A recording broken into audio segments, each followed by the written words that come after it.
Ganapati Bappa Moria, মঙ্গল মূর্তি Moria. নমস্কার বন্ধুরা, শর্মিলাস কিচেন অ্যান্ড মোরে আপনাদের সবাইকে স্বাগত। আপনারা সবাই কেমন আছেন? আমার ভিডিও আপনাদের কেমন লাগছে কমেন্টে অবশ্যই জানাবেন। আজকে গণেশ চতুর্থী, তার জন্য বানাচ্ছি বাড়িতে লাড্ডু মোদক। তার জন্য এখানে 200 গ্রাম মতো ছোলার বেসন নিয়ে নিয়েছি, আর এর মধ্যে একটুখানি সৈন্দব লবণ দিয়ে, তার মধ্যে শুধু জল দিয়ে, কিন্তু জলের মধ্যে অন্য কিছু দিইনি, শুধু জল দিয়ে এরকমভাবে বেসনটাকে ভালো করে মেখে নিয়েছি। আর এখানে আমি স্যাফরন বা কেশর এখানে জলের মধ্যে ভিজিয়ে সেটাও এর মধ্যে ব্যবহার করেছি, যাতে লাড্ডুর যে কমলা রঙটা আসে তার জন্য আমাকে কোনো ফুড কালার ব্যবহার করতে হয়নি।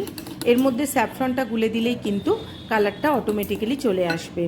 এরকম করে ভালো করে ফেটিয়ে নিয়ে বেসনটা একটুখানি ঢেকে রেখেছিলাম। তারপর কড়াইতে সাদা তেল দিয়েছি।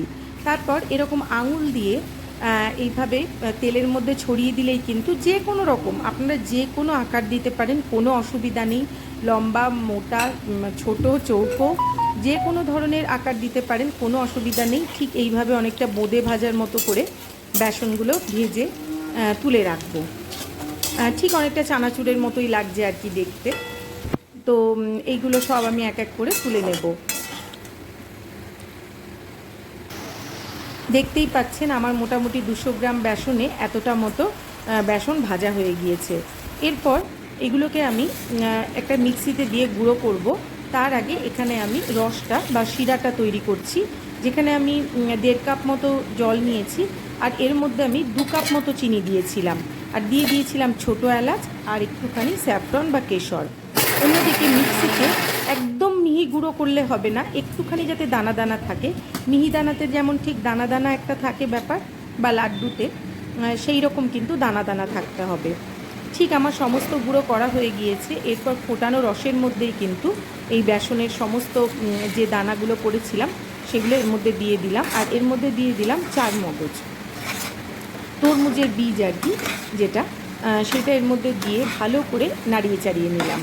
একটু আঠা আঠা থাকতেই কিন্তু নামাতে হবে, একদম ঝুরঝুরে হয়ে গেলে কিন্তু মোল্ডের মধ্যে জিনিসটা আটকাবে না।